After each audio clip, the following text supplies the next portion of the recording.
Movie की शुरुआत में हम सैंडी और बाजी को देखते हैं, जो कि एक बुक पढ़ रहे थे जिसमें लिखा था कि जब धरती और स्वर्ग का निर्माण हुआ तब गलती से भगवान ने प्रिमोडियम नाम के एक राक्षस को भी क्रिएट कर दिया और यही दुनिया का सबसे पहला दानव था। वो इतना ज्यादा शक्तिशाली था कि वो तीनों लोगों पर राज करना चाहता था और इसलिए ही उसने सभी पर अटैक कर दिया। देवताओं ने उसे रोकने की बहुत ज्यादा कोशिश की, लेकिन प्रिमोडियम अपनी शक्ति से सभी को हरा दे रहा था। तब बुद्धा ने अपने शिष्य गोल्डन सिगाड़ा को शैतान को रोकने के लिए भेजा, क्योंकि उसके पास की नाम की एक पावरफुल एनर्जी थी। और उसके बाद सिगाड़ा ने अपनी सारी की एनर्जी को यूज करके प्रिमोडियम को हमेशा के लिए पाताल में ही कैद कर दिया। अब यहाँ से सीन प्रेजेंट में शिफ्ट होता है, जहाँ पर बाजी को इस कहानी पर बिल्कुल भी यकीन नहीं होता, मगर सैंडी को इस स्टोरी पर बहुत ही ज्यादा भरोसा था। अब इसके बाद वो दोनों मास्टर टैंक के पास जाते हैं, जो कि उनको लेकर पश्चिम की यात्रा पर निकलने वाले थे। तभी वहाँ पर मास्टर टैंक का तीसरा और सबसे अच्छा सी से मंकी किंग भी आ जाता है, जो कि सभी डीमंस का राजा था। अब उसके आने के बाद सभी यात्रा के लिए निकल जाते हैं। चलते चलते रास्ते में उन्हें एक टेम्पल दिखाई देता है, इसलिए वो लोग आराम करने के लिए रुकने का सोचते हैं। उस टेम्पल से दो केयर टेकर बाहर आते हैं, क्योंकि उन्हें टैंक की यात्रा की जानकारी पहले से ही थी। दोनों सभी का स्वागत करते हैं और बताते हैं कि इस मंदिर के मास्टर अभी किसी काम से बाहर गए हुए हैं, इसलिए वो लोग यहाँ पर रह सकते हैं। अब मास्टर टैंक अंदर जाकर अपनी पूजा के लिए चला जाता है और बाकी तीनों शिष्य मंदिर की खूबसूरती को एंजॉय करने लगते हैं। यहीं घूमते घूमते बाजी को केयर टेकर की बातें सुनाई देती हैं, जो कि किसी चीज को उन लोगों से छुपाने की बात कर रहे थे। बाजी को लगता है कि जरूर ये कोई खजाना है, इसलिए वो तुरंत ही मंकी किंग को इसकी खबर दे देता है। जिसके बाद वो दोनों छुप कर उन केयर टेकर का पीछा करने लगते हैं। फिर वो लोग अपना रूप बदल कर उसी सीक्रेट रूम में चले जाते हैं। वहाँ उन्हें अपने सामने एक बड़ा सा सफेद जादुई पेड़ नजर आता है, जिसमें बहुत ही खास तरह के फल लगे हुए थे। अब केयर टेकर के वहाँ से जाने के बाद मंकी किंग किसी तरह से एक फल को तोड़ लेता है, लेकिन वो फल जाकर सीधा जमीन पर गिरता है। इससे पहले कि वो लोग फल खा पाते, वो फल जमीन में ही कहीं गायब हो जाता है। मंकी किंग को समझ में आ गया था कि यहाँ कुछ तो अजीब है, इसलिए वो अपनी शक्तियों से एक क्रीचर को बाहर निकालता है और वो उससे अपना फल वापस करने को कहता है, लेकिन क्रीचर उसे बताता है कि उसने फल नहीं लिया और वो कहता है कि असल में ये एक जादुई फल है, जिसे खाने वाला 47,000 साल तक जिंदा रह सकता है और इसके एक ही फल को पकने में 1,000 साल लग जाते हैं। अब क्रीचर की ये बात सुनकर मंकी किंग के मन में और भी ज्यादा लालच आ गया था, इसलिए वो पूरी बात बिना सुने ही पेड़ पर चढ़ जाता है। इसके बाद वो फल तोड़कर अपने दोनों साथियों को भी देता है, जिसके बाद तीनों ही उसे एंजॉय करते हैं। लेकिन ये खबर किसी तरह से केयर टेकर तक भी पहुंच गई थी और जब वो पेड़ को चेक करने के लिए आते हैं तब वो नोटिस करते हैं कि पेड़ से 4 फल गायब हैं। ये देखकर वो उन तीनों को ही खरा खोटा सुनाने लगते हैं और मास्टर टैंक को भी बुरा भला कहते हैं। वो केयर टेकर मास्टर टैंक को कहते हैं कि शायद इन डीमंस के साथ रहकर तुम भी करप्ट हो गए हो। ये बात सुनकर मंकी किंग को बहुत ही ज्यादा गुस्सा आ जाता है और वो केयर टेकर से कहता है कि मैं तुम्हारे पेड़ को अब जड़ से ही उखाड़ कर फेंक दूंगा। टैंक उसे शांत रहने को कहता है, लेकिन मंकी किंग इतने गुस्से में था कि वो अपनी मैजिकल स्टिक को निकाल कर उस पेड़ को ही नष्ट करने चला जाता है और फिर वो अपनी मैजिकल स्टिक का साइज बड़ा करके उस पेड़ को जड़ से ही उखाड़ देता है। केयर टेकर्स चाहकर भी उसे रोक नहीं पाते। तभी उसी वक्त वहाँ पर टेम्पल का मॉन्क भी आ जाता है और वो अपने साथियों को तुरंत ही वहाँ पर एक सुरक्षा कवच बनाने को कहता है। टैंक उससे अपने शिष्यों की तरफ से माफी भी मांगता है, लेकिन मॉन्क कहता है कि इसकी सजा तो मंकी किंग को भुगतनी ही पड़ेगी। इतना बोलकर वो मंकी किंग पर हमला कर देता है, जिससे उन दोनों में ही लड़ाई होने लगती है। लेकिन तभी अचानक से ही सुरक्षा कवच में भी दरार पड़ जाती है और उसमें से एक भयानक मॉन्स्टर बाहर निकलता है और जैसे ही वो मास्टर टैंक को देखता है तो वो उसे बुद्धा का शीश गोल्डन सिखाड़ा समझकर अपने साथ ले जाता है। मॉन्क ने भी ये सब देख लिया था, इसलिए लड़ाई खत्म करने के लिए वो तीनों डीमंस यानी मंकी किंग, बाजी और सैंडी को कैद कर लेता है। इसके बाद वो उन्हें उस पेड़ की सच्चाई बताता है। वो कहता है कि ये पेड़ की एनर्जी से बना हुआ था, जिसने उस डेविल प्रिमोडियम को अपने अंदर कैद करके रखा था और अब सिर्फ तुम्हारी गलती की वजह से वो आजाद हो चुका है। मॉन्क बताता है कि असल में मास्टर टैंक ही सिगाड़ा का 10वां अवतार है। मॉन्क बताता है कि असल में मास्टर टैंक ही सिगाड़ा का 10वां अवतार है और प्रिमोडियम अगले 3 दिनों में ही उन्हें मारकर उनकी सारी शक्तियाँ लेने वाला है। मंकी किंग ये सुनकर बहुत ही ज्यादा दुखी हो जाता है और कहता है कि कोई भी शैतान उसके आगे टिक नहीं सकता, इसलिए वो अपने मास्टर को बचाकर ले आएगा। वो लोग वहाँ से जाने की तैयारी करने लगते हैं और हम देखते हैं कि कोई धुआं उस की पेड़ से निकलकर उनके साथ जा रहा है। दूसरी तरफ हमें प्रिमोडियम को दिखाया जाता है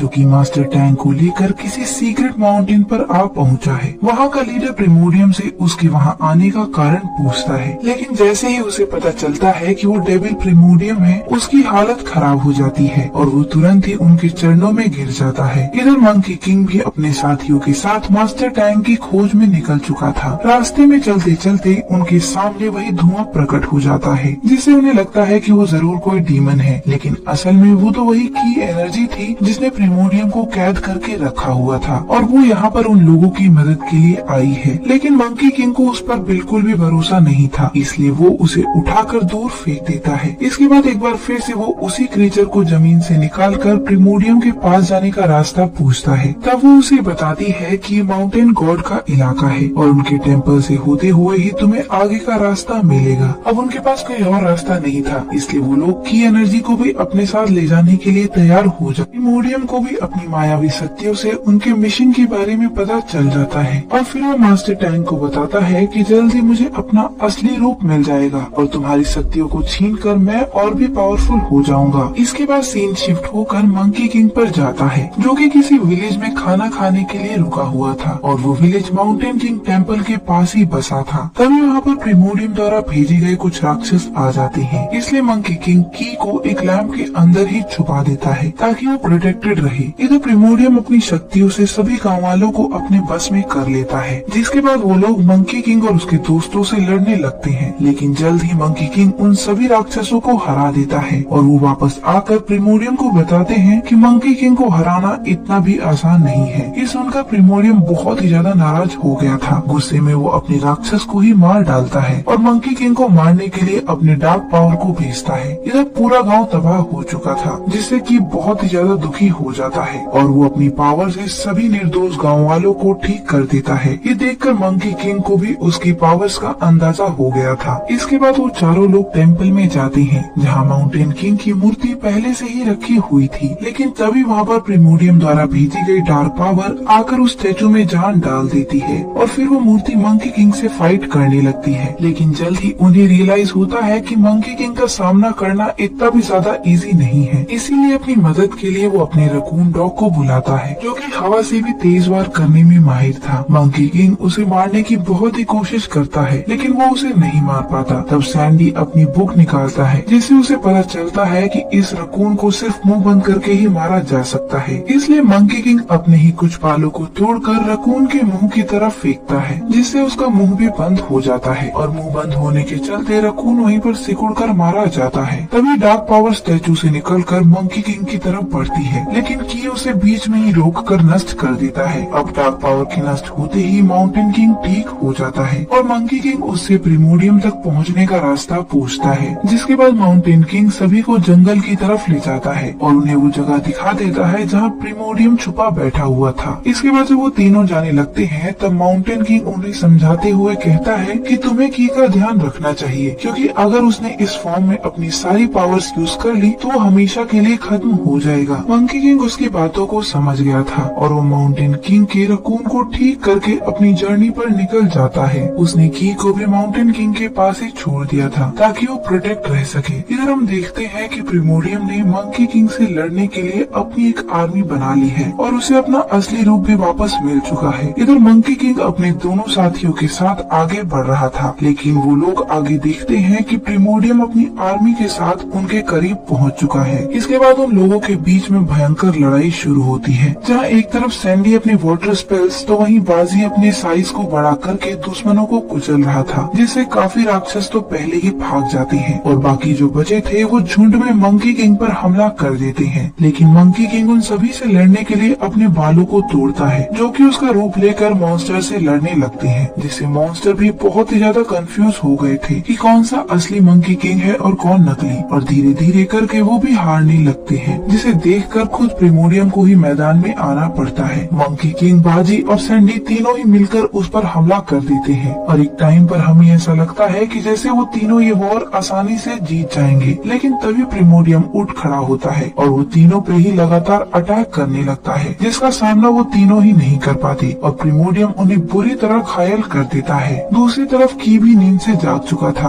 और वो देखता है कि मंकी किंग ने उसके चारों तरफ सुरक्षा कवच को बना दिया है। वो उसे तोड़ने की बहुत कोशिश करता है क्योंकि उसे मंकी किंग का साथ देना था। इधर प्रिमोडियम अपनी ताकत से सैंडी और बाजी को मार डालता है और मंकी किंग कुछ भी नहीं कर पाता। इनको मारने के बाद प्रिमोडियम की के पास जाता है और अपनी पावर से उसकी शील्ड को तोड़ने की कोशिश करने लगता है। मंकी किंग भी उसे बचाने के लिए आता है, लेकिन तब तक शील्ड टूट चुकी थी। तब मंकी किंग की को वहाँ से भाग जाने के लिए बोलता है। वो खुद भी बहुत ही ज्यादा घायल था, इसलिए वहीं पर बेहोश हो जाता है। अब प्रिमोडियम को लग रहा था कि वो जीत चुका है, इसलिए वो मास्टर टैंक को भी वहाँ ले आता है और उनसे कहता है कि अब वो उनकी पावर्स छीनकर अमर हो जाएगा। फिर वो मास्टर टैंक के सिर पर हाथ रखता है, जिससे उनकी पावर्स बाहर निकल आती हैं और प्रिमोडियम ऊपर खड़ा होके उसे निगल जाता है। इसके बाद मास्टर टैंक की बॉडी हवा में ही उड़ जाती है, जिसे देखकर मंकी किंग और की बहुत ही ज्यादा दुखी हो जाती हैं कि अब मंकी किंग को अपनी सारी शक्तियों से ठीक करने लगता है। लेकिन तभी मंकी किंग उसे ऐसा करने के लिए रोकता है और उसे वहाँ से भाग जाने को भी कहता है। प्रिमोडियम को भी लग गया था कि शायद अब मंकी किंग हार मान जाए, लेकिन मंकी किंग कहता है कि हारने से बेहतर तो मैं मरना पसंद करूंगा। ये सुनकर प्रिमोडियम आग बबूला होकर उसे और पूरी तरह से मारने लगता है। अब मंकी किंग की हालत देखकर की का भी शब्द टूट चुका था और वो अपनी पूरी ताकत से प्रिमोडियम पर हमला कर देता है। मगर तभी प्रिमोडियम अपनी सारी पावर्स को इकट्ठा कर लेता है, क्योंकि अब उसके पास मास्टर टैंक की भी पावर थी। वो पूरी ताकत से की पर वार करता है, जिससे इस बार की भी नहीं बच पाता और मारा जाता है। की के शरीर से निकली एनर्जी वहीं पास में पड़े मंकी किंग के अंदर चली जाती है, जिससे उसका दिल एक बार फिर से धड़कने लगता है और अब वो भी पूरी तरह से बदल चुका था। प्रिमोडियम उसे रोकने की कोशिश करता है, लेकिन अब क्योंकि मंकी किंग अपनी डिवाइन फॉर्म में था, इसलिए वो अपनी छड़ी से प्रिमोडियम को पीट पीट कर मार डालता है। उसके मरते ही डार्क एनर्जी का भी खात्मा हो जाता है और की एनर्जी मंकी किंग से निकलकर उसके दोस्तों में चली जाती है, जिससे वो लोग एक बार फिर से जिंदा हो गए थे। और अब मास्टर टैंक भी वापस आकर उन्हें आशीर्वाद देते हैं और इसी हैप्पी एंडिंग के साथ मूवी यहीं पर खत्म हो जाती है। अब दोस्तों